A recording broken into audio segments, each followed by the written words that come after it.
Ngayon ay ginugunitan natin si San Francisco de Sales. Siya ay obispo at pantas ng simbahan at higit sa lahat, siya ay pastol na may pusong marunong umunawa. Si San Francisco de Sales ay nabuhay sa panahong puno ng hidwaan at pagkakahati sa pananampalataya. Marami ang tumutol sa simbahan at madalas ay mainit ang ulo ng mga tao. Ngunit ang kanyang paraan ay napakamahinahon. Hindi siya sumigaw, hindi siya nakipag-away, at hindi siya nanghusga. Sa halip, pinili niya ang kababaang loob, tiyaga at malasaki. Sinabi nga niya na mas maraming langaw ang nahuhuli sa isang patak ng pulot-pukyutan kaysa isang balde ng suka. Ibig sabihin na ang pag-ibig ay mas makapangyarihan kaysa sa galit. Nabubuhay tayo ngayon sa mundong mabilis maggalit, mabilis manghusga, at mabilis magkomento, lalo na sa social media. Madalas iniisip natin na ang ating pagiging tama ay sapat na kahit nasasaktan ng ating kapwa. Ngunit itinuturo sa atin ni San Francisco de Sales na ang katotohanan ng walang pag-ibig ay nagiging sugat lamang, hindi lunas. Ang tunay na Kristiyano ay hindi lamang tama ang sinasabi, kundi tama rin ang paraan ng pagsasabi. Isa pang napakahalagang aral mula sa kanya ay ito,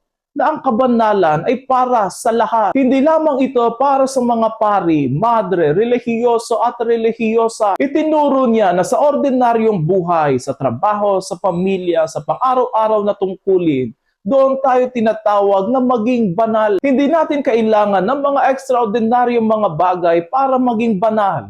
Ang kailangan lamang ay gawin ng mga extraordinaryong pag-ibig, ang mga ordinaryong gawain. Naway sa paggunitan natin kay San Francisco de Sales, matutunan nawa nating ipahayag ang ating pananampalataya hindi sa lakas ng boses, kundi sa lambing ng ating puso. At naway maging mga saksi tayo ng katotohanan na nagdadala hindi ng takot, kundi ng pag-asa, kapayapaan at kabanalan. San Francisco de Sales, ipanalangin mo kami.